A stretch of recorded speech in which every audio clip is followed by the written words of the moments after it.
Pessoal, boa tarde. Daremos início à primeira edição do Shield International Tax Conference, que acontecerá de forma anual, com a edição de 2024 já confirmada. Bom, como todos vocês sabem, o aumento da pressão regulatória no Brasil, Estados Unidos e diversas jurisdições offshore, como BVI, Cayman e Bahamas, tem gerado novos desafios. A nossa ideia é pontuar os riscos e oportunidades para novas estratégias de racionalização fiscal e proteção patrimonial para brasileiros investindo no exterior. Iremos reunir neste evento os especialistas da Shield International Tax. Mas antes de falar dos nossos especialistas, para quem ainda não nos conhece, a Shield International Tax é uma empresa que ajuda brasileiros a internacionalizar patrimônio desde 2012, sempre preocupados com a melhor ótica tributária e sucessória das estruturas dos nossos clientes. Já fizemos mais de 600 estruturações internacionais, mais de 200 clientes contratam nosso serviço recorrente anualmente, entregamos mais de 300 declarações de imposto de renda nos Estados Unidos todos os anos, possuímos clientes em mais de 9 países e arquivamos todos os anos mais de 100 balanços de estruturas offshore.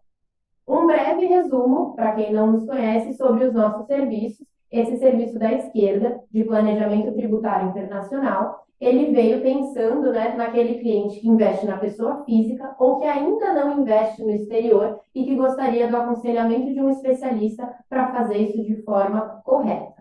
Uma vez que essa estrutura é montada, a gestão fiscal e sucessória internacional, o nosso serviço de acompanhamento, vem para deixar toda a estrutura do cliente em compliance internacional. Caso o cliente ainda tenha alguma obrigatoriedade fiscal junto ao fisco americano, a Shield US Tax, que é a nossa empresa nos Estados Unidos, vem para completar ainda mais esse serviço.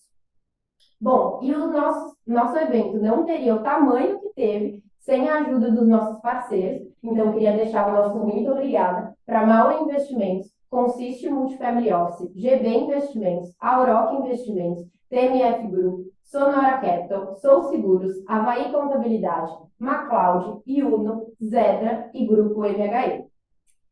A nossa conferência, pessoal, vai acontecer em 2 dias, com 4 palestrantes divididos por temas. Pedro Barreto, nosso sócio fundador, aqui conosco, iniciará com a evolução legislativa e a importância de uma visão holística na integração dos sistemas tributários nas principais jurisdições.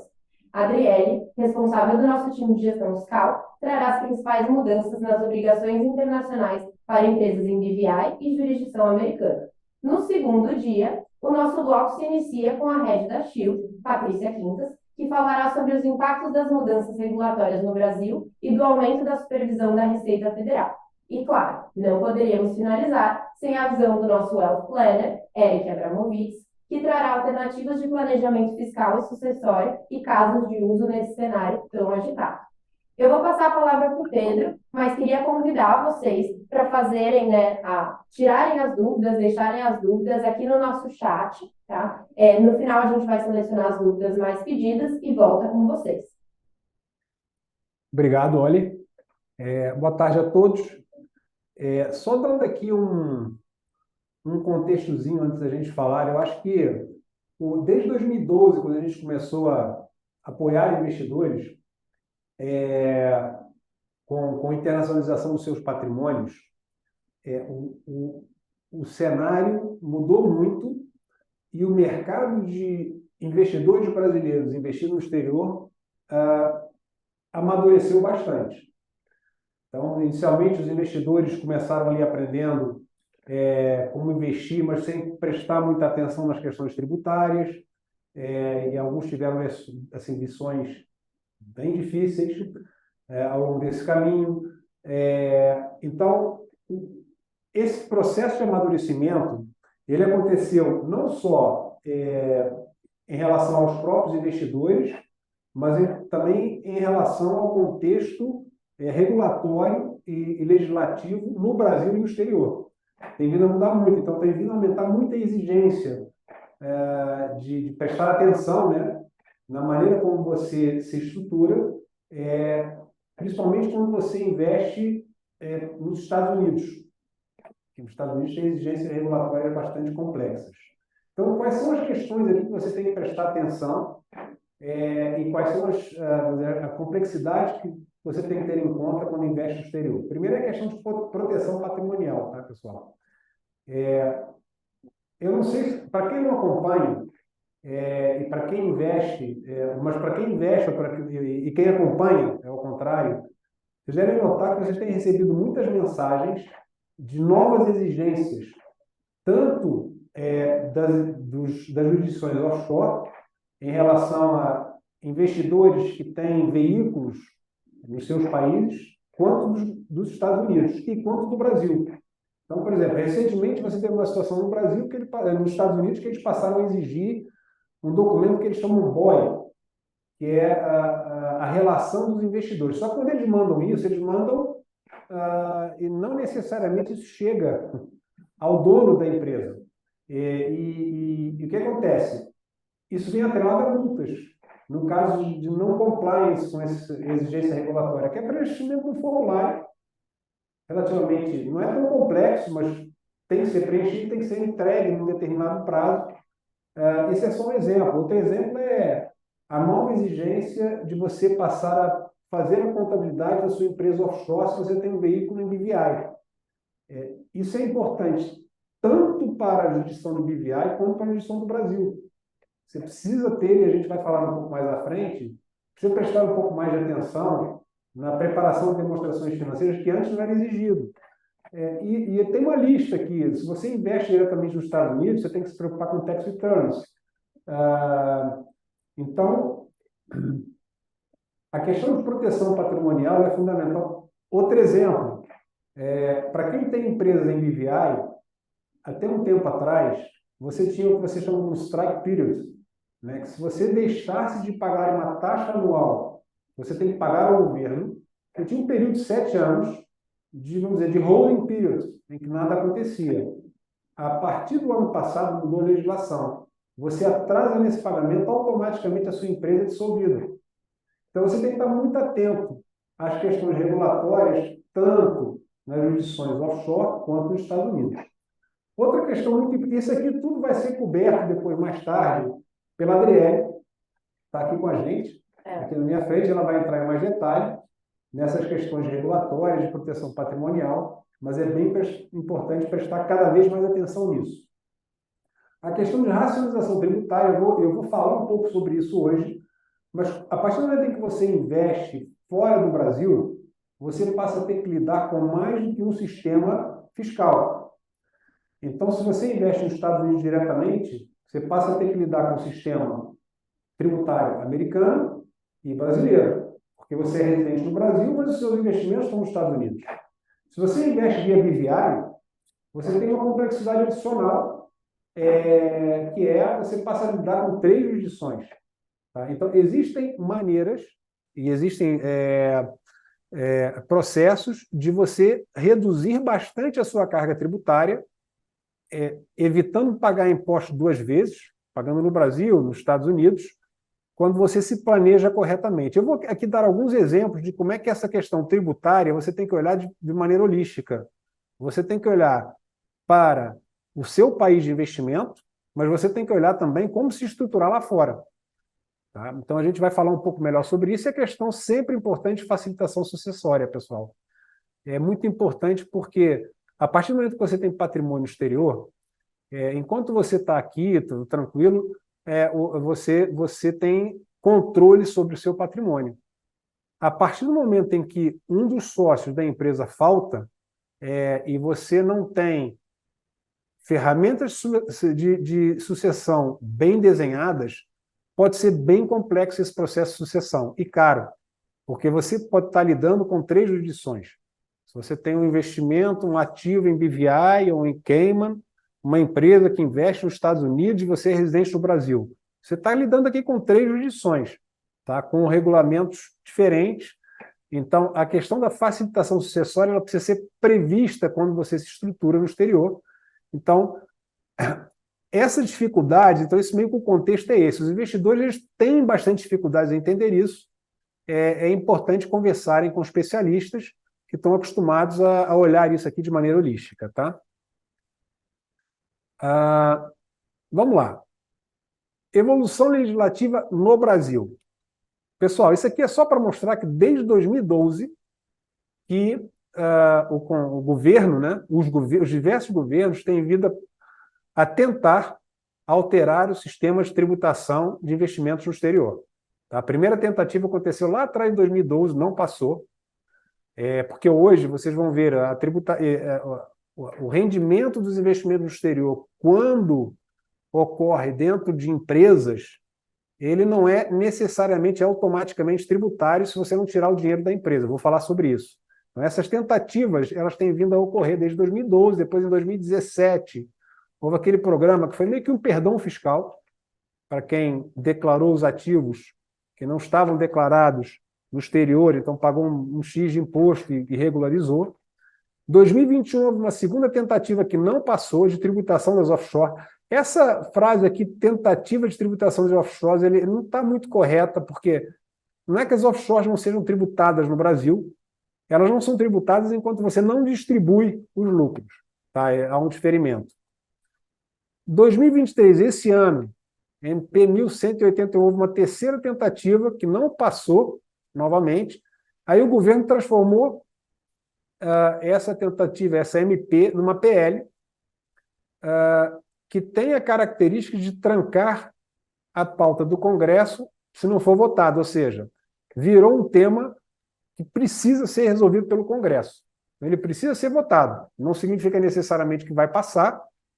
A gente até acredita que está bem mais próximo de passar do que nas tentativas anteriores, porque esse texto tem vindo a ser amadurecido já há bastante tempo, mas já acho que é a terceira vez que eles adiam a votação. A última foi hoje. Adiaram novamente para quarta-feira que vem. Então, alguma coisa que a gente ainda não sabe direito, a gente está acompanhando. E para quem nos acompanha, nós temos o que a gente chama de um radar fiscal, que é um grupo de WhatsApp, onde essas evoluções, essas notícias do que está acontecendo em relação a essa PL, a gente está constantemente divulgando aí no grupo. Eu vou, inclusive, Pedro, mais para frente, deixar o QR Code para quem tiver interesse em acompanhar essas notícias na tela. E aí vocês podem sair aqui do webinar já dentro do radar. A gente até estava na expectativa, né, Pedro, de trazer, inclusive, entre hoje e amanhã, nos 2 dias de conferência, as atualizações sobre a votação, mas então fiquem por dentro, né, dentro do nosso grupo do WhatsApp, que na semana que vem a gente coloca novidades. Eu vou falar alguma coisa aqui sobre o que acontece se essa PL passar, como está, mas a gente não vai se aprofundar ainda tanto, mas vamos falar alguma coisa sobre isso. Não passou o slide. Ok. Então, entrando na questão aqui da tributação, eu vou mostrar aqui alguns slides para mostrar a importância de você ter uma visão holística, não olhar só para a tributação no Brasil, não olhar só para a tributação no país que você investe, mas você olhar para essa questão de uma forma integrada, tá? Quando você investe no exterior. Então, vamos começando aqui pelo Brasil. Como é que é o sistema hoje? Hoje, a tributação, tanto da pessoa física quanto da jurídica quer dizer, empresas que você tenha no exterior, que investam lá fora, de investimentos que você tenha no exterior, ela acontece pelo regime de caixa. O que isso significa? Que você é tributado a partir do momento que o seu rendimento caia na sua conta bancária. Ou você retire esse dinheiro em cash. Seja ela numa conta bancária no exterior ou no Brasil. Basta haver esse rendimento e esse rendimento gerar caixa para você pessoalmente. Então, por isso é que a gente diz que existe uma vantagem tributária hoje para o investidor que cria uma empresa num paraíso fiscal, numa jurisdição, tributação favorecida, que eu acho que é uma terminologia menos, como é que eu vou dizer, politicamente incorreta, mas na realidade é perfeitamente legal, que a partir do momento em que você investe numa empresa, via uma empresa offshore, e o rendimento gerado por esse investimento cai na empresa, enquanto você não tirar isso como dividendos, não caiu na tua conta bancária pessoal, você não é tributado no Brasil. Pedro, eu acho que é importante a gente frisar esse ponto, porque essa é uma dúvida recorrente dos clientes. Sempre em reunião eles perguntam, Olívia, mas eu não repatriei o recurso. É exatamente isso que o Pedro está falando. Independente da repatriação, se você recebeu recurso na sua conta corrente, pessoa física, em qualquer lugar do mundo, você está sujeito a essa tributação. Exatamente. Isso é bem importante. E essa tributação é pelo carnê-leão, tá? No mês em que você recebeu esse recurso, você tem que oferecer isso ao fisco com uma tabela que vai até 27,5% sobre o resultado distribuído, tá? Então, esse é o regime hoje. O que a PL está tentando fazer se ela passar, tá? Ela passa a acabar com essa vantagem fiscal de você poder diferir a sua tributação. Isso é bem importante, tá, pessoal? Existe assim muito a percepção de que quem tem offshore não paga imposto. Não é isso, ele paga. Só que se ele não retirar o dinheiro da empresa, ele não paga, mas também não usa o dinheiro. Ou seja, se ele quiser usar esse rendimento, ele vai ter que tirar da empresa e vai ter que pagar. Não, pessoal, muito importante. É um risco muito grande você usar os recursos dentro da offshore para pagar despesas pessoais, tá? Isso é considerado uma distribuição disfarçada de lucros, é passível de multas, etc. A gente não aconselha. Então não adianta dizer, não, então eu não distribuo, mas eu gasto dentro da empresa. Não funciona, tá? Então nesse regime anterior, isso não funciona. A gente vai, inclusive, falar sobre os gastos indevidos, né, de cartão de crédito, enfim, o que pode, o que não pode, amanhã no webinar da Patrícia. Quem puder participar, já fica o convite para participarem de amanhã. Quando a Olivia fala cartão de crédito, é cartão de crédito da empresa, tá? Então, cartão corporativo de uma empresa no exterior, despesas pessoais, muito cuidado, tem determinados tipos de despesas dentro de uma razoabilidade que podem ser feitas, mas isso vai ser falado amanhã. Tá? O que a nova PL está propondo? Em princípio, a gente considera que isso passa, eu não acho nem tão ruim. Tá? É que o rendimento, você vai passar a ser obrigado a fazer uma contabilidade anual das suas empresas offshore e apresentar aqui no Brasil, tá? E sobre o resultado líquido dessa empresa, sobre os lucros, você passa a ser tributado em até 22,5% sobre esse lucro. Tá? Então, cai um pouquinho a carga tributária, mas você é tributado por competências de exercício, no momento, independentemente de você tirar o dinheiro da empresa ou não. Tem várias aqui nuances, o objetivo aqui não é a gente falar sobre a PL, é só para comparar o que acontece antes, o que passa a acontecer agora. Na minha visão, eu acho que isso regulariza uma situação que acaba sendo sempre uma faca na cabeça dos investidores, que faz sentido você ser tributado no Brasil. Então, a partir do momento em que você seja tributado, esse dinheiro está liberado para você usar e transferir para a sua conta pessoal e consumir como você quiser. Não precisa ficar com esse planejamento de não vou tirar dinheiro daqui porque senão vou pagar imposto. Pagou, limpou e você passa a ser a poder utilizar esse recurso sem tributação adicional, claro. Tem aqui um período inicial sobre os lucros acumulados, ou seja, todo o resultado que a sua offshore gerou desde o início das suas atividades, que não foram retiradas, que até hoje não pagaram imposto, que o governo essa PL está propondo que haja uma tributação de 6% sobre esse estoque de lucro. Tá? Bom, então isso aqui são as possíveis mudanças, mas como é hoje? Vamos lá. Qual é a base de cálculo, tanto na pessoa física quanto na pessoa jurídica, pelo regime atual?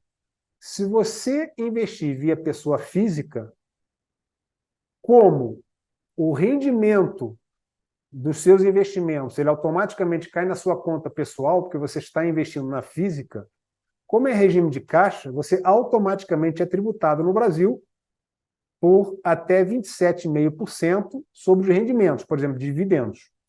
Ganho de capital tem uma tabelinha que vai até 22,5%. Tá? Sobre na pessoa física sobre o resultado gerado por seus investimentos, que caem automaticamente na sua física. Então, não tem como você diferir essa tributação. A vantagem que você tem hoje quando você cria uma empresa offshore no exterior, é que esse R ele só incide, como eu falei no slide anterior, quando você retira o dinheiro da empresa. Se o dinheiro ficar lá dentro, ele fica se acumulando, e enquanto ele estiver dentro da empresa, ele não vai gerar nenhum imposto no Brasil. Tá?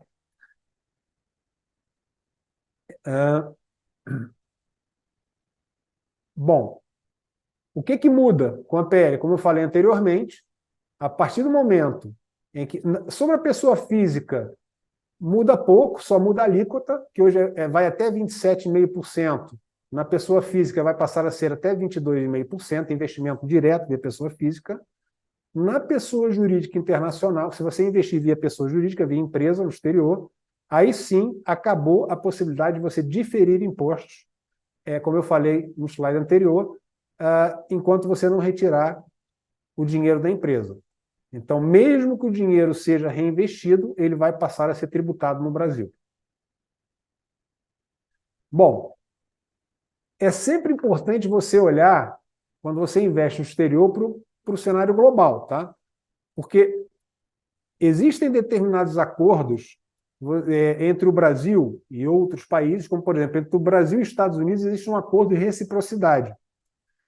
Então, se você investir na física, se você investir diretamente num título americano ou numa empresa americana, e essa empresa te gerar um imposto nos Estados Unidos, esse imposto ele pode ser abatido sobre o cálculo da sua tributação no Brasil. Então, você chega no final, você consegue abater e isso evita uma dupla tributação. Tá? Então, tem que prestar muita atenção para evitar pagar imposto nos Estados Unidos e no Brasil.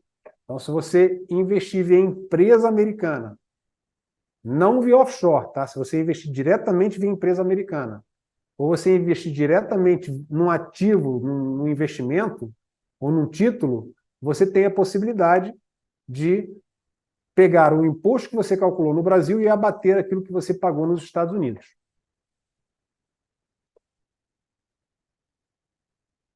Aqui é um ponto importante, pessoal. Obviamente, não tem ninguém do fisco no Brasil te lembrando que você tem que fazer isso, tá?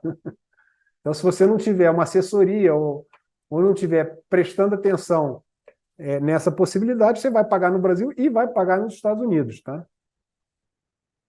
Bom, pelo regime atual, existem algumas estratégias de diferimento, ou seja, de algumas estratégias para você evitar pagar à cabeça um imposto sobre todos os recursos que você tira da empresa. Eu vou explicar um pouco quais são essas estratégias, tá? Uma estratégia viável e que é muito utilizada é quando você tem uma empresa offshore, num paraíso fiscal, uma empresa de tributação favorecida. Vamos utilizar aqui como exemplo o BVI. Quando você aporta capital nessa empresa, você tem duas maneiras de aportar esse capital. Vamos supor que você tenha $500 mil para aportar nessa empresa, que por sua vez vai investir em títulos americanos. Tá? Quando você aporta capital, você pode aportar via capital ou via dívida de sócios. Vamos supor que você aporte 40% como capital e 60% como dívida. Então, 500 mil, vamos fazer $1 milhão para arredondar. Aportou $1 milhão, 400% como capital, 400 mil como capital, 600 mil como dívida. Essa dívida, ela poderá mais tarde ser utilizada para você ir pagando de volta a dívida para os acionistas à medida que você vai liberando caixa na empresa. Então, em vez de você distribuir como lucro e pagar 27,5% na distribuição, você amortiza o seu empréstimo a acionistas. Você pode ir fazendo isso, obviamente, até acabarem os 600 mil. Depois, não tem jeito, tá? Você tem que passar a pagar imposto mesmo. Mas isso aqui te dá a possibilidade de você diferir ainda mais, por mais anos, o pagamento de impostos no Brasil. Tá? A outra possibilidade também, mas isso aqui só é possível quando você não tem lucros acumulados na empresa, ir diminuindo o seu capital. Tá? Se você não tiver lucros acumulados na empresa, é possível diminuir o capital e distribuir esse cash para os acionistas não é sem qualquer tributação, você vai pagar imposto sobre o ganho de capital desse empréstimo. Por quê? Esse empréstimo é em dólar. Se você fez um empréstimo a 3 e o dólar hoje está a 5, você vai pagar um ganho de capital sobre essa variação, mas que é bem menor do que os 27,5% que você pagaria se fosse distribuição de lucros. Outra estratégia bastante utilizada quando você faz uma reorganização ou quando você abre uma empresa offshore é você aportar como capital na sua empresa os ativos que você tem. Então, vamos supor que você já tenha títulos nos Estados Unidos, ou que você tem uma empresa nos Estados Unidos, ou você tem um imóvel nos Estados Unidos, e você abre uma empresa offshore, tá? Para passar a abrigar todos esses ativos. É possível você transferir esses ativos para baixo da sua offshore como aumento de capital, sem qualquer ganho de capital, ou seja, sem qualquer tributação, no Brasil. Isso é algo também de dúvida frequente nas nossas reuniões. E aí os assessores, né, aqui da Shield sempre frisam que toda vez que a gente vai transferir os bens do cliente, né, Pedro, para uma estrutura da pessoa física para a pessoa jurídica, a gente faz uma transferência a preço de custo, justamente para a gente não ter esse impacto fiscal no momento da transferência. Exatamente.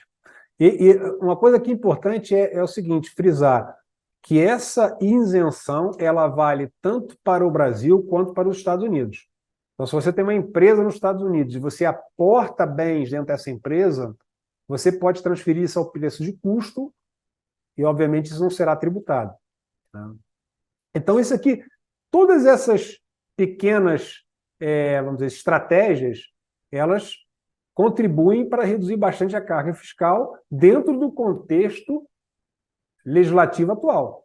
Mudando o contexto legislativo, essas estratégias não vão valer, vão haver outras. Eventualmente, essas aqui, ou eventualmente vão valer, mas vão ter um impacto menor, né? Vamos lá. Bom,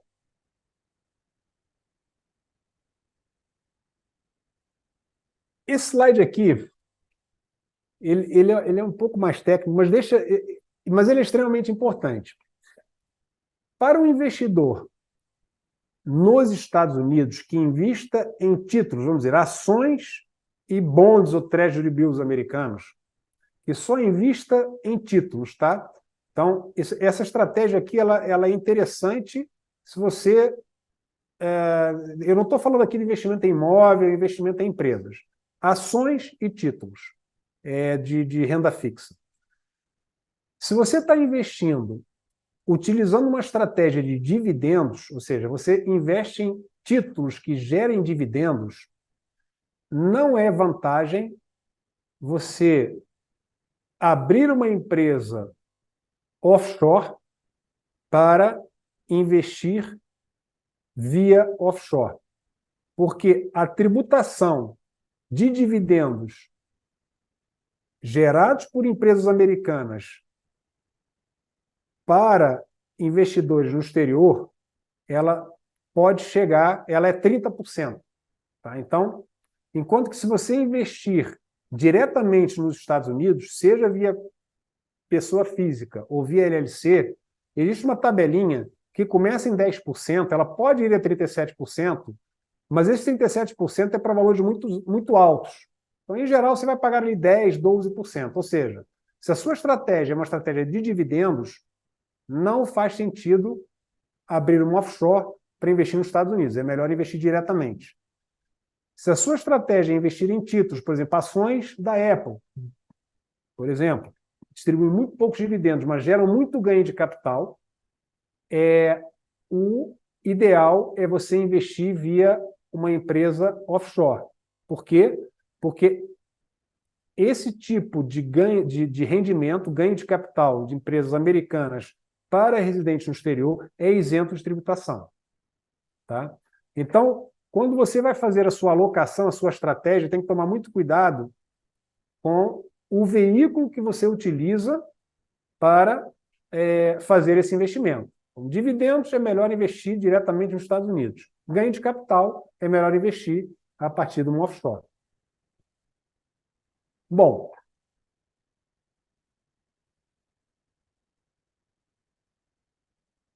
há sempre uma dúvida aqui, pessoal, que é o seguinte: mas investir via offshore é vantajoso, não é vantajoso? Via empresa offshore é vantajoso, não é vantajoso? A segunda dúvida é, com essa PL, se ela passar, vai continuar valendo a pena investir via empresa offshore? Não vale mais a pena? Pessoal, a conclusão, e eu vou mostrar aqui por quê, é que é sempre vantajoso você investir via empresa offshore. Tá? No contexto atual, se você investir via empresa offshore, obviamente que a gente está falando aqui por estratégia de ganho de capital, primeira coisa é, como eu falei no slide anterior, você evita impostos sobre ganho de capital. Você viabiliza o diferimento de impostos no Brasil, porque esse rendimento que você está recebendo lá, enquanto você não tirar da empresa, você não está sendo tributado no Brasil. E ao colocar todos os seus ativos internacionais no offshore, você diminui muito a complexidade fiscal e gerencial desses ativos. Se você investir diretamente na física, você tem que controlar ativo a ativo e declarar ativo a ativo na sua declaração de bens e direitos no Brasil. É uma complexidade, dependendo da quantidade de ativos que você tem, é extremamente complexo. Então, no contexto atual, é bastante vantajoso você abrir uma offshore, dependendo, obviamente, do montante investido, né? Porque tem um custo isso. Não é um custo tão alto assim, mas tem um custo.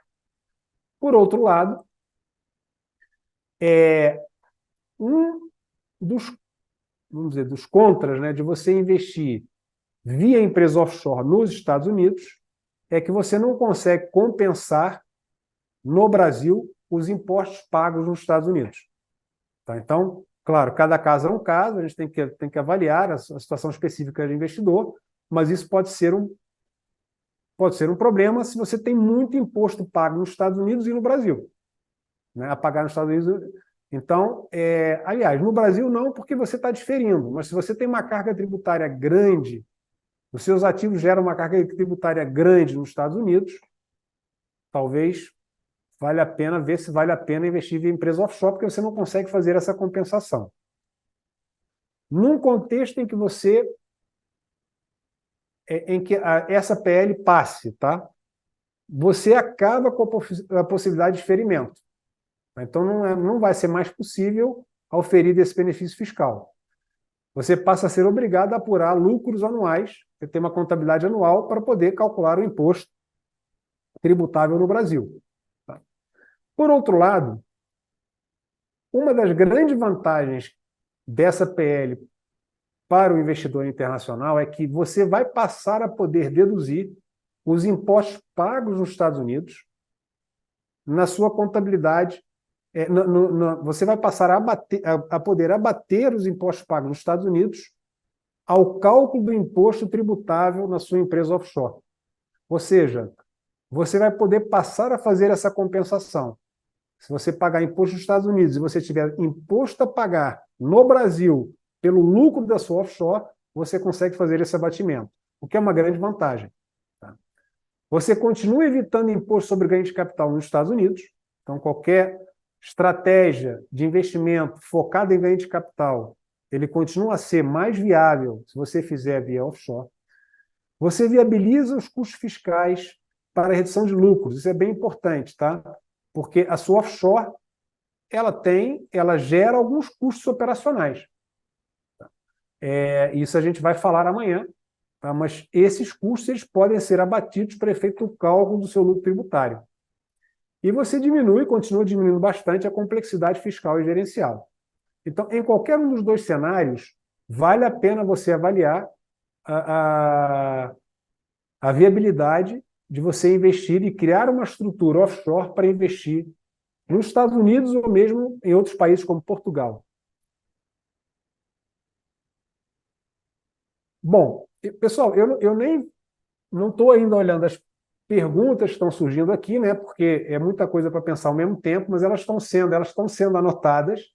E no final, depois da palestra da Adriele, a gente vai olhar essas perguntas e vai responder aquelas que a gente souber, né? E que a gente conseguir responder no tempo hábil. Tá? Mas a gente está anotando aqui. Para encerrar, tá? Como é que nós podemos, e aqui na Shield a gente garante, né? E a gente apoia os nossos clientes a navegar no meio dessa complexidade, porque eu tenho a certeza que 80% das pessoas que estão assistindo essa palestra, elas provavelmente entenderam o que eu disse, mas saíram mais confusas do que entraram, porque é muito difícil você gerir essa complexidade sozinho.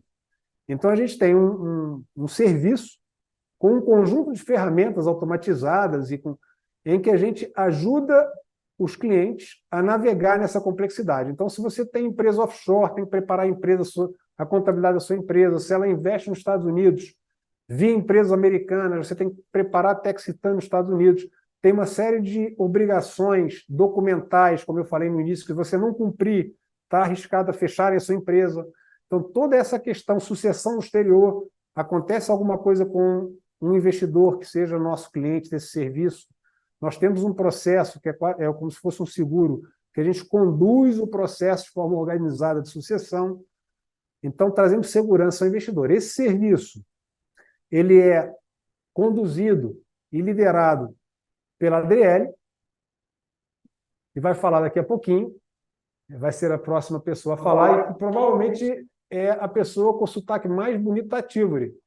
Vocês vão entender por quê. Tá? Eu vou passar aqui para a Olivia e ela vai passar a bola aqui. Perfeito, pessoal. Acho que ficou claro, né, em toda a fala do Pedro, a importância da gente ter um especialista cuidando mesmo, né, das obrigações das estruturas. A Adriele vai passar agora para a gente o que muda, né, daqui para frente. E, de novo, podem mandando as perguntas no chat. A gente vai falar amanhã também sobre MP, eu estou vendo aqui que é uma dúvida, né, do pessoal do chat, então já para deixar claro que amanhã a gente vai abordar esse tema na palestra do Eric, a Adriele vai passar para a gente o que muda daqui para frente em offshore e principalmente na jurisdição americana, que é uma jurisdição bem complexa. Olá a todos, como a Olivia falou, agora eu vou informar um pouquinho, acho que o slide não está passando, deixa eu só agora. Vou falar um pouquinho dessas novas mudanças internacionais que impactam diretamente investidores que possuem empresas sediadas em BVI ou nos Estados Unidos. Começando por BVI, em agosto de 2022, o governo das Ilhas Virgens Britânicas editou a sua legislação local, exigindo novos regulamentos para empresas sediadas no território. Aqui a gente vai listar as 3 que consideramos mais importantes para os nossos investidores. A primeira delas é a informação pública dos nomes dos diretores vigentes. O registro dos diretores das empresas localizadas em BVI poderá ser consultado unicamente através do nome da empresa, o que gera certa proteção de informações e dados, já que não poderá ser consultado pelo nome do diretor. E aqui é importante lembrar que apenas pessoas registradas nas comissões dos serviços financeiros que poderão ter acesso a essas informações. O segundo ponto importante são as prestações financeiras e da contabilidade. Agora se torna obrigatória a entrega das demonstrações financeiras e não poderão ser consultadas publicamente como o nome dos registros diretores, que eu informei anteriormente, mas precisará ser assinada por um contador responsável. E o terceiro ponto são as companhias em situações de dissolução ou strike-off. Como o Pedro mencionou anteriormente, as empresas sediadas em BVI, ela poderia permanecer por um estado de inatividade por 7 anos e após esse período a empresa era automaticamente dissolvida. Agora, com a mudança da legislação, não. Se o investidor não realizar o pagamento da taxa governamental, automaticamente a empresa será dissolvida. E com todas essas mudanças, o investidor tem muita dúvida do que fazer e qual ação ele precisa tomar. Então, a gente separou aqui alguns pontos que consideramos importantes com essas mudanças da legislação, e a primeira delas é a contratação do agente de registro. O agente de registro é de extrema importância para as empresas sediadas em BVI, porque é ele que vai dar a face legal para a empresa e fornecer o endereço para possível recebimento de notificações enviadas pelo governo de BVI. Além disso, o agente de registro é que vai realizar o pagamento da taxa governamental, para que a empresa fique em compliance e ativa. O terceiro ponto de atenção é a elaboração das demonstrações financeiras. Elas precisam seguir as normas internacionais e precisa ser assinado por um contador responsável. Após a elaboração das demonstrações financeiras, precisarão ser submetidas ao Financial Annual Return. Após preencher esse relatório, a gente entrega o Financial Annual Return ao agente de registro e é ele que vai ficar responsável para submeter ao governo de BVI. E qual é o prazo e a penalidade desse Financial Annual Return? O prazo ele vai 9 meses após o encerramento fiscal, ou seja, se a sua empresa tem database 31 de dezembro de 2022, o prazo será setembro de 2023. E a penalidade ela vai variar conforme o tempo em atraso. A multa inicia a partir de $300 e pode chegar até $5.000. Adriele, eu acho legal a gente só pontuar, lembrando aqui que para os clientes que têm o nosso serviço recorrente, a gente intermedia, né, o que você estava falando no slide anterior, que é essa relação com o agente de registro para a gente cumprir o prazo do pagamento dessa anualidade, né? Então, acho legal a gente colocar isso aqui para todo mundo que está na live. Exatamente, Olivia. E falando de contabilidade offshore, a gente não poderia deixar de falar também da nossa jurisdição no Brasil, como ela é importante. É importante por 2 pontos. Primeiro, para o imposto de renda.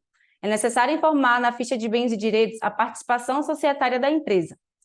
E por incrível que pareça, informar a participação societária gera muito erro por parte dos investidores. A gente realiza aqui as revisões da declaração do imposto de renda e um dos principais erros é o câmbio.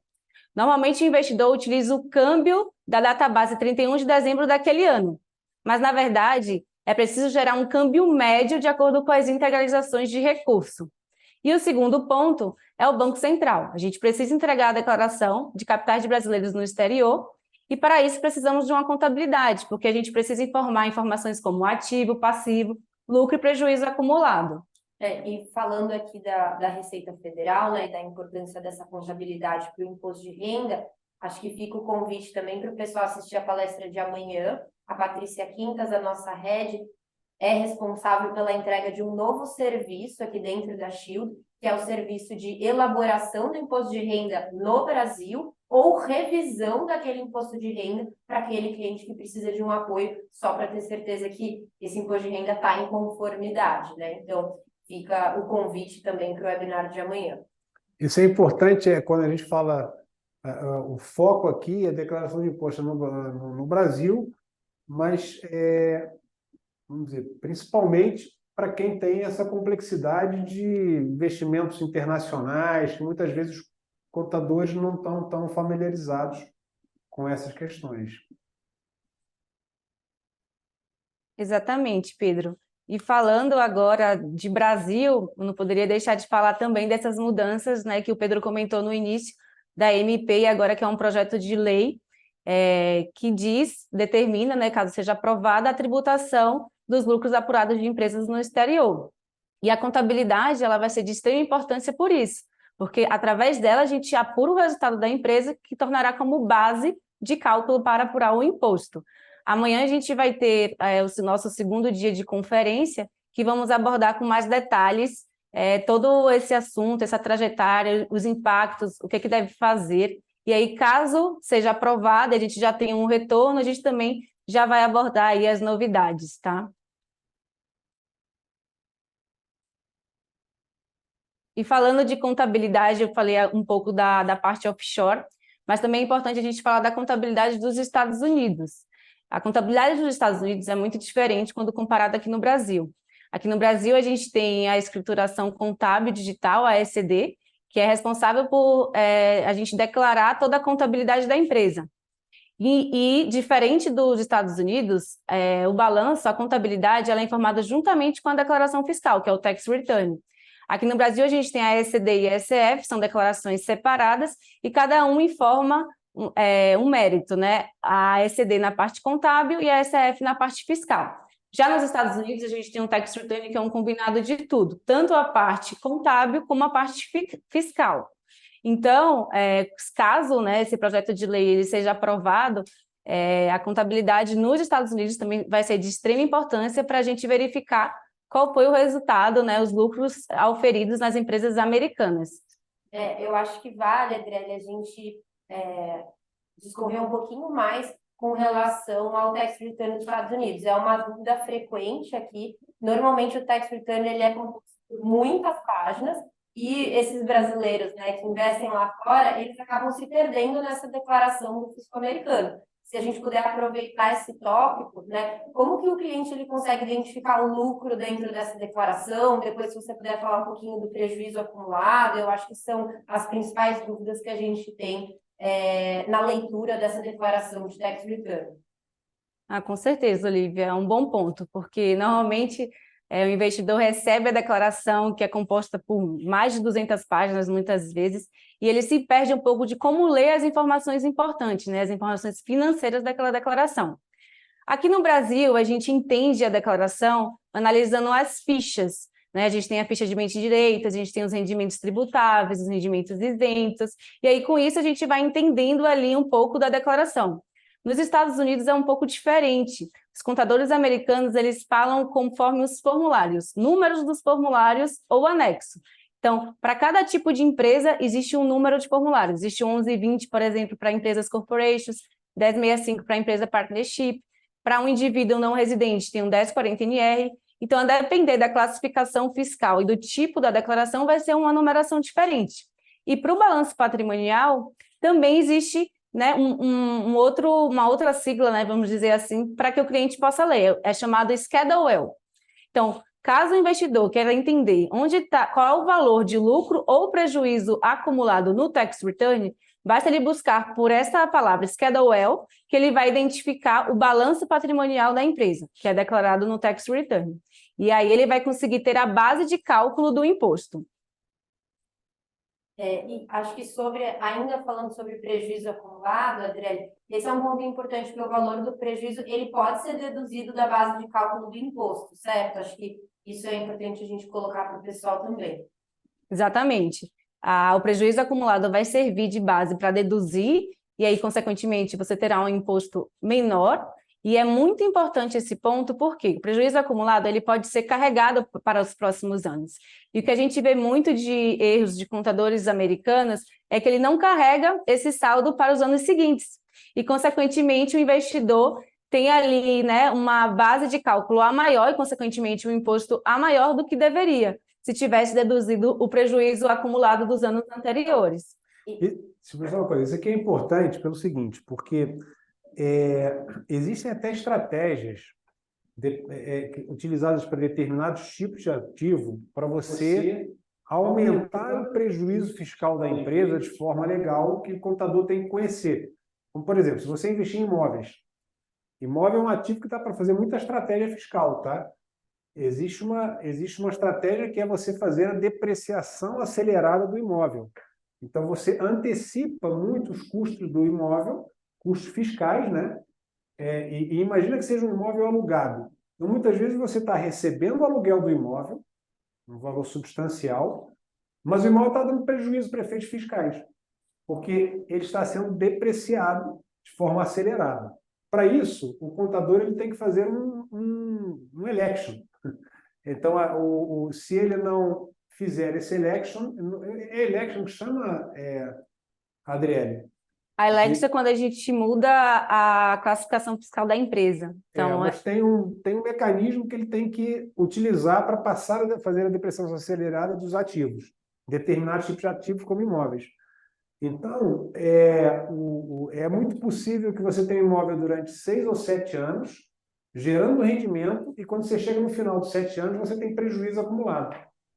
Acho que o que o Pedro está dizendo no final é que Uma coisa é a gente ter lucro financeiro e outra é a gente ter lucro contábil, né? Às vezes a gente tem um lucro financeiro, mas um prejuízo contábil que faz com que o cliente ele jogue esse imposto lá para frente, né? Um dos trabalhos que a nossa equipe aqui de suporte, gerida aí pela Adriele, faz é rever. Nós temos uma ferramenta que a gente utiliza para rever as declarações fiscais feitas pelo contador americano, para tentar identificar se todas as oportunidades de racionalização estão sendo utilizadas e, eventualmente, até um ou outro erro que muitas vezes a gente encontra, né? Esse é outro trabalho importante que pode gerar, às vezes, vantagens fiscais significativas para os clientes. E, Adriele, acho que só voltando na questão do possível imposto pago a maior, né, que você tinha comentado, acho importante frisar que os clientes eles conseguem restituir esse valor pago de forma indevida, né? Sim, consegue. Todo imposto pago a maior é possível realizar a restituição através da declaração do tax return. Então, o fisco americano ele vai verificar através do tax return qual era o imposto de fato devido, vai verificar vai processar, né, o pagamento realizado e vai verificar que ali tem um crédito. E esse crédito, que seria a restituição, ele pode ser de duas formas: ou via cheque, ou via crédito em conta, a depender de como o contador realizou essa declaração. Às vezes é possível cadastrar a conta da empresa e aí a restituição já vai direto para a conta da empresa, não precisaria receber um cheque, que é um dos motivos que se atrasa muito a restituição, é o recebimento desse cheque, né, até ele ser processado no banco. Adriele, fala só um pouquinho com relação a esse prazo, porque não é rápido, né? Se a gente puder só alinhar a expectativa de todo mundo, aqui ancora bem para baixo, porque depois da pandemia isso ficou com lento, certeza, né? Lívia, exatamente. Quando o cliente tem uma restituição, normalmente a primeira pergunta é quando é que eu vou receber? Até para fluxo de caixa, investir novos ativos, enfim. Na teoria, seria 6 meses após o arquivamento da declaração. Mas como a Olivia falou, depois da pandemia, o processo de restituição tem atrasado muito, porque nos Estados Unidos ainda se recebe declaração em papel, então isso dificulta um pouco o processamento das declarações e o fisco americano, depois da pandemia, acumulou muitas declarações. E como a restituição ela só pode ser processada depois do processamento da declaração, o acúmulo dessas declarações acabou também atrasando as restituições. E aí, falando de Estados Unidos, agora eu vou falar um pouquinho para vocês uma nova exigência chamada Beneficial Ownership Information. E o que é que seria isso? É um relatório que a gente precisa apresentar quais são os beneficiários efetivos da empresa americana ou uma empresa estrangeira que tem registro nos Estados Unidos. Lembrando que o beneficiário efetivo pode ser de duas formas. Ou você detém pelo menos 25% de participação da empresa, ou você tem um controle substancial da empresa. E aí, quando a gente fala de controle substancial, a gente entra no mérito mais genérico, porque pode ser um diretor, pode ser um conselheiro, pode ser aquele que tem tomado as decisões importantes na empresa. Então, assim, é muito importante analisar no Departamento de Crimes Financeiros quem são elegíveis, né, que se tornam quem tem esse papel substancial na empresa para saber se vai ser enquadrado e vai precisar reportar esse novo relatório. E como toda obrigação fiscal, a gente também tem prazos e penalidades, né? O prazo dessa obrigação ele vai variar conforme o ano de constituição da empresa. Se foi constituída antes de janeiro de 2024, a obrigação pode ser enviada até janeiro de 2025. Se essa empresa foi constituída após janeiro de 2024, aí ela terá 30 dias após o mês de constituição. Então, aqui é importante para as empresas para investidores que pensam em constituir empresas americanas para o próximo ano, já ter esse deadline também desse entregável. E qual é a penalidade disso? A penalidade vai variar conforme a interpretação do Departamento de Crimes Financeiros. Pode ser uma penalidade civil, e aí tem uma multa de até $500 por dia de atraso, ou o departamento pode encarar como uma penalidade criminal, e aí pode gerar até 2 anos de prisão, e a multa aumenta um pouco, vai até $10 mil. Por dia ou no total? Até $10 mil é o limite, Pedro. mas a penalidade ela vai variar por dia de atraso, não só pela não entrega, tá? Às vezes o investidor pode fornecer alguma informação inexata, o fisco pode questionar, e aí, caso de fato a informação esteja inexata, ele entenda que foi intencional aquela informação, também se enquadra nessas penalidades. A penalidade ela só não vai se enquadrar caso você, investidor, realize a entrega desse relatório e depois perceba que entregou algo errado e voluntariamente você retifique até 90 dias da entrega desse relatório. E aí, com todas essas mudanças, né, Estados Unidos, BVI e agora Brasil também, a gente falou um pouco, a gente percebe que essas novas exigências regulatórias, por mais que sejam em jurisdições diferentes, têm o mesmo objetivo, que é a transparência fiscal. E aí, assim, a gente consegue evitar, né, o uso de empresa para fins ilícitos. E com isso, com essa transparência fiscal, cada vez mais facilita a troca de informações. Então, nos Estados Unidos, a gente citou um pouco do Tax Return, a gente tem o BE12, que é uma obrigação parecida com a nossa DCBE aqui no Brasil. Agora a gente tem o relatório de beneficiários efetivos também. Então, cada vez mais vão surgindo novas obrigações.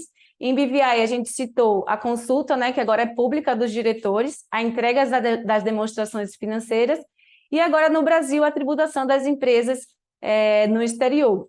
Então, cada vez mais existe uma facilidade das jurisdições trocar informações financeiras das empresas. Por isso que é importante a gente estar em compliance, a gente ter uma assessoria tributária que, de fato, acompanhe todas essas jurisdições para que tanto o investidor como a empresa estejam em compliance. Acho que fica bem claro aqui, né, tanto na palestra do Pedro quanto na palestra da Adriele, a importância de uma assessoria tributária com essa visão integrada, né? Então, acho que agora, pessoal, vamos passar para as dúvidas. Eu queria só deixar rapidinho o nosso QR Code aqui para quem quiser fazer parte do nosso grupo do WhatsApp. É só apontar a câmera do seu celular nesse QR Code da tela que você já vai estar dentro do nosso grupo, tá? O Pedro, ele selecionou aqui algumas dúvidas para a gente, e ele e a Adriele, a gente tem pouco tempo, mas vamos ver o que dá para a gente responder para vocês. Vamos lá, vou responder aqui algumas. Outras que eu não responder, a gente depois está disponível para falar telefone ou por mensagem. Mas vamos lá. A primeira pergunta que aparece aqui é por que todos os aportes não são feitos como dívida de sócio se tem vantagem tributária? Ou seja, aquela estratégia que eu falei de, eventualmente, alocar uma parte do capital à empresa offshore ou empresa americana via capital e uma parte via dívida. E a pergunta aqui é por que não aporta tudo como dívida, se depois não fica mais fácil, você tira tudo como dívida, fica com zero de capital na empresa e não paga imposto sobre distribuição de dividendos. É porque isso aí tem um risco fiscal muito grande. Isso, em princípio, uma empresa tem que ter capital, né? Então tem que haver um equilíbrio financeiro. Então, se você sofre por alguma razão, uma fiscalização e todo o seu aporte está como dívida, isso vai levantar dúvidas por parte do fisco, ele pode interpretar que isso não é dívida, é capital. Então tem a questão de razoabilidade. Normalmente a gente considera que aí 40% como capital e 60% como dívida é uma proporção razoável. Tá? Tinha mais uma pergunta aqui, qual é o impacto dessa nova PL em jurisdições que não possuam acordo tributário com o Brasil? Tá? Então a questão é que a ênfase aqui da apresentação foi muito Estados Unidos, porque é onde a maior parte dos investidores tende a aportar capital, mas existem outros países hoje, europeus, nossos clientes tendem a ter investimentos em Portugal, França também, que têm acordos, inclusive, mas eu acho que na prática essa PL ela vai facilitar para investidores em jurisdições que não tenham acordos tributários, porque ela permite que você abata o imposto que você pagou em outros países, tá? Independentemente de haver ou não acordo tributário no Brasil. Então, isso seria, eventualmente, uma vantagem, né, para quem investe via offshore. Tá? Então, o que hoje não é possível, de acordo com o arcabouço legislativo atual. Tem outra pergunta aqui, também relacionada com a PL, é se a opção de pagar os 6%, é relativa à opção de pagar os 6% sobre o lucro acumulado, se o offshore nunca fez contabilidade e a origem de recurso é antiga. Bom, pessoal, é assim, o fato da origem de recurso ser antiga, ela não, desde que ela tenha origem lícita e você consegue ter documentos comprovativos da origem desses recursos, é possível você refazer a contabilidade da empresa até o início. Entendeu? Que é a única possibilidade que você tem de conseguir pleitear, né, esse incentivo sobre o lucro acumulado. Então, você teria que refazer a contabilidade desde lá da origem. Para usufruir desse benefício, né, Pedro, o cliente, que na verdade é um benefício pelo pagamento antecipado do imposto, você está tendo um desconto, né? Então você precisa de fato apresentar algum documento para mostrar de onde que você tirou aquela base para tributar. Então precisa sim fazer essa contabilidade, inclusive no serviço de gestão fiscal, mesmo antes, né, da obrigatoriedade da contabilidade em BVI, a gente sempre fez a contabilidade dos nossos clientes. Então, hoje, para aqueles clientes que quiserem usufruir desse benefício, a gente tem todo esse lucro já apurado. Ah, legal. E só um ponto falando de contabilidade retroativa, é importante aqui também porque, às vezes, o cliente pode ter prejuízo e aí não ter tributação. E é importante também verificar essa contabilidade retroativa, porque pode ser bom também para o investidor, não necessariamente vai ter algum imposto a pagar. Muitas vezes, a depender da natureza que aquela empresa tenha, né, como o Pedro falou anteriormente, tem depreciação acelerada, tem alguns investimentos que acumulam prejuízos, então tudo isso vai ser analisado contabilmente. Então, não necessariamente você tem, né, recebimento de dividendos e às vezes você acredita que tenha um lucro financeiro, não necessariamente ali vai ter um lucro contábil. Então, por isso a importância da contabilidade também para fazer esse tipo de análise. Mais uma pergunta aqui, também é rápida de responder, que é, no imposto de renda no Brasil, se você declara somente o capital social inicial ou o capital total. Não sei, não entendi, essa diferenciação eu entendi bem, mas só eu tentando responder o que eu acho que foi a intenção aqui da pergunta, que é, se você declara o valor do seu imposto de renda no Brasil, na sua declaração de bens e direitos, você declara o valor aportado pelo custo da data em que você aportou o capital, em reais. Tá? Então, se você aportou $1 milhão e o câmbio estava 3 milhões de reais, há 5 anos atrás, você tem que declarar $3 milhões e esses $3 milhões se mantêm enquanto você não reduzir o capital. E acho legal, né, Adriele, talvez a gente pontuar, que é bem o serviço, né, que o time dela faz, e a nossa declaração de imposto de renda, ela é sempre o custo, ou seja, aquilo que o Pedro falou, é que de fato integralizou dentro dessa empresa, o valor aportado. Já o Bacen é o valor de mercado, que talvez tenha sido, Pedro, o que ele quis dizer, né? Tá. Talvez ele tenha, ele quis dizer o valor de mercado. Então, a declaração de imposto de renda é sempre custo e a declaração do Bacen é o valor de mercado. Ou outra dúvida também que ele pode ter tido é se ele informa só o capital investido anteriormente ou se ele informa o saldo total já somado com todas as integralizações no decorrer do tempo, né? Porque o cliente tem aquele capital social inicialmente, quando ele constitui a empresa, mas durante o tempo ele pode realizar novas integralizações. Então, na ficha de bens e direitos, você vai informar o saldo total, quanto ficou desde o início da constituição até as novas integralizações. E aí, por isso que é importante, porque tem um câmbio médio dessas operações. O cliente pega o valor do câmbio do Banco Central lá em 31 de dezembro, da data base daquela obrigação, mas, na verdade, a cada aporte que ele fizer, precisa ser convertido, né, ao câmbio de venda do Banco Central do dia da integralização. Então, você tem que ter um controle com todas essas integralizações para apurar o câmbio médio, e aí na ficha de bens e direitos você vai informar seu percentual de participação, o saldo total em dólar e o câmbio médio apurado para converter em real. Eu vou responder aqui uma última pergunta, depois passo a bola aqui para a Olívia. Eu acho até bem interessante essa pergunta. Aliás, vou responder, não, vou passar para a Adriele para ela responder, que é quando é necessário entregar. Eu vou responder uma parte, depois eu passo para a Adriele. Quando é necessário entregar a declaração no ZEUA, entendo que o não residente não tem obrigação de entregar se tiver somente investimentos financeiros tributados na fonte. Isso está correto. Obrigação você não tem. Na realidade, eu até acho que teria, depois a Adriele tem que dizer. Mas não, assim, se você não declarar, eu acho que você não vai ter nenhuma penalidade por parte do fisco americano, mas você vai deixar de oferir benefícios que você teria se você declarasse. Porque, lembrando que todas essas tributações que são feitas na fonte, elas normalmente são calculadas pelo fisco americano para cobrir todos os custos fiscais que você teria se você fizesse a sua declaração, e normalmente ela incha bastante essa estimativa.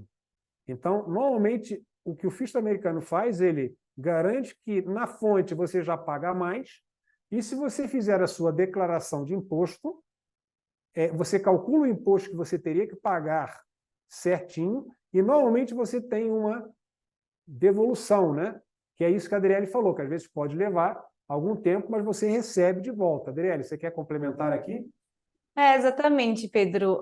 Com relação à declaração, é importante ser feita porque normalmente vai ser retido a 30%, né? E a alíquota ela vai variar de 10% a 37%. Normalmente os investidores eles se enquadram abaixo do 30%. Então você de fato teria uma restituição, né, a receber desse imposto pago a maior na fonte. Perfeito, pessoal. Acho que o restante das dúvidas, até para não ultrapassar muito o nosso tempo, a gente analisa aqui e vê o que consegue ajudar vocês para responder por e-mail, tá? Queria deixar de novo o nosso muito obrigado aos nossos patrocinadores, a todo mundo que acompanhou a gente até aqui, e ficar o convite para vocês para estarem conosco amanhã, na segunda parte da nossa palestra, com a Patrícia e o Eric.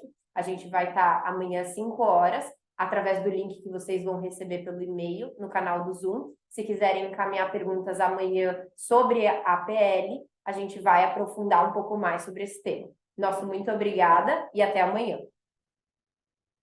Obrigada a todos. Obrigado.